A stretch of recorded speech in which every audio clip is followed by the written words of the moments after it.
रात के 2:45 बज रहे थे। हॉस्पिटल का आईसीयू बिल्कुल शांत था, लेकिन सीसीटीवी कैमरा नंबर 3 पर बेड पर कुछ हिलना शुरू हुआ। वो इस दुनिया का नहीं लग रहा था। और सबसे अजीब बात, वो पेशेंट 3 घंटे पहले ही मर चुका था।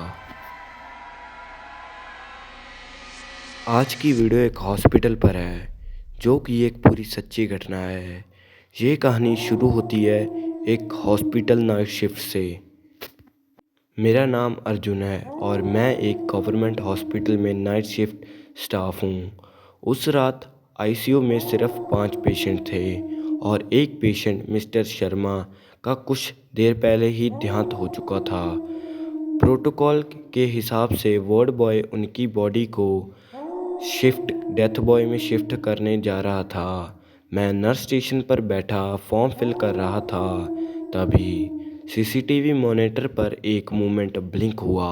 पहले मुझे लगा कोई शैडो होगा, पर जूम किया तो मिस्टर शर्मा की ब्लैंकेट की नोटिस किया कि वहाँ पर कोई चीज़ धीरे धीरे हिल रही है। फिर मैं उसे ध्यान से देखने लगा। मैंने देखा कि ब्लैंकेट धीरे धीरे से ऐसे हिल रही है जैसे कि मिस्टर शर्मा अपनी उंगलियों को हिला रहे हों। मैं तुरंत आईसीयू में गया। अंदर सब कुछ नॉर्मल लग रहा था। मशीन ऑफ थी, लाइट डिम थी और मिस्टर शर्मा की बॉडी बिल्कुल सीधी पड़ी थी। पर फिर मुझे एक हल्की सी खुरचने की आवाज़ सुनाई दी, जैसे कोई लोहे को बेड की रेलिंग पर घिस रहा हो। मैंने टॉर्च निकाली और बॉडी के पास गया। रेलिंग पर ताजे गहरे नेल मार्क थे। वो घंटे वो 3 घंटे में बैन नहीं हो सकते थे। बॉडी तो अभी 3 घंटे हो चुके थे मरे को, पर रेलिंग पर वो निशान पहले नहीं थे। वो अभी अभी ताजे लग रहे थे।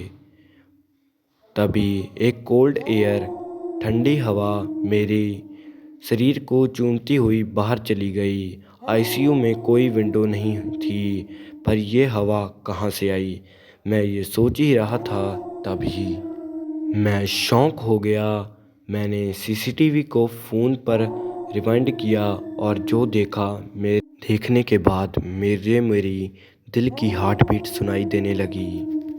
मिस्टर शर्मा के हाथ ब्लैंकेट के नीचे से धीरे से उठे, रेलिंग को पकड़ा और फिर से वापस धीरे से गिर गए। लिविंग ह्यूमन ऐसा मूव नहीं करते और डेड बॉडीज़ तो बिल्कुल नहीं। तभी मॉनिटर पर एक और अलर्ट आया, patient bed number 13, heart beat detected. पर बेड नंबर 3 पर जो पेशेंट था वो तो 3 घंटे पहले ही मर चुका था। तो ये मशीन हार्ट बीट कैसे जनरेट कर सकती है। तभी वार्ड बॉय विनीत आईसीयू में आया और बोला, सर यहाँ से कोई आवाज़ आ रही थी, जैसे कोई रो रहा हो। हम दोनों ने बेड 3 की तरफ देखा। मिस्टर शर्मा के पिलो के नीचे से आवाज़ आ रही थी।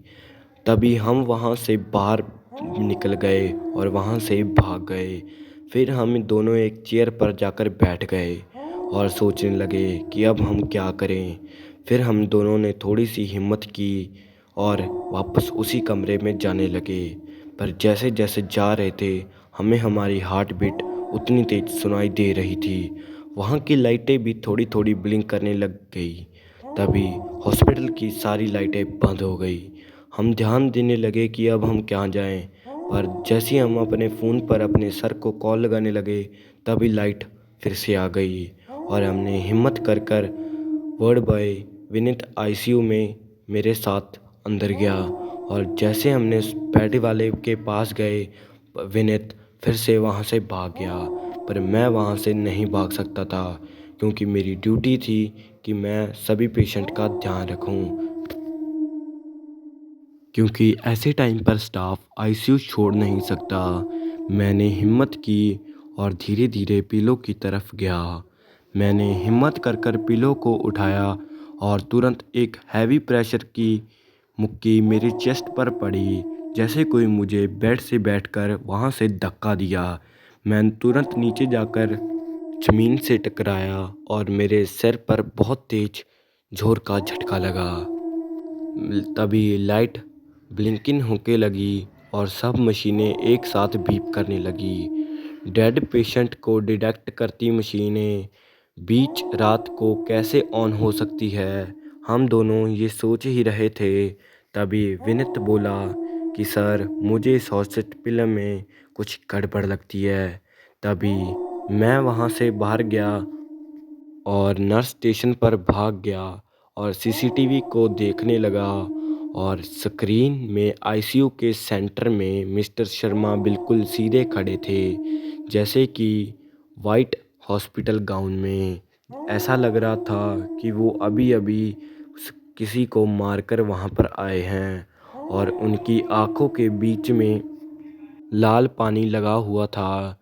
ऐसा लग रहा था वो पानी नहीं, जैसे कि खून हो। स्लोली स्लोली वो कैमरे की तरफ देखते हुए स्माइल करने लगे और उनकी ऐसी डरावनी हंसी हमें वहाँ से भागने को मजबूर कर देती है। पर हमने थोड़ी बहुत हिम्मत की और वहाँ से भागे नहीं। तभी हमें ऐसा कहा गया कि वहाँ से चले जाओ।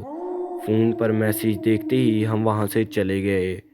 जब हम अगले दिन आए तो किसी को कुछ नहीं पता, बस मैं और विनीत जानते हैं कि उस रात क्या हुआ। तभी हम भागकर कैमरा देखने गए, पर पिछली रात के कैमरे सब एरर दिखा रहे थे और मिस्टर शर्मा की बॉडी भी वहाँ से अब जा चुकी थी। मैं और विनीत जानते थे कि उस रात हमारे साथ क्या हुआ है।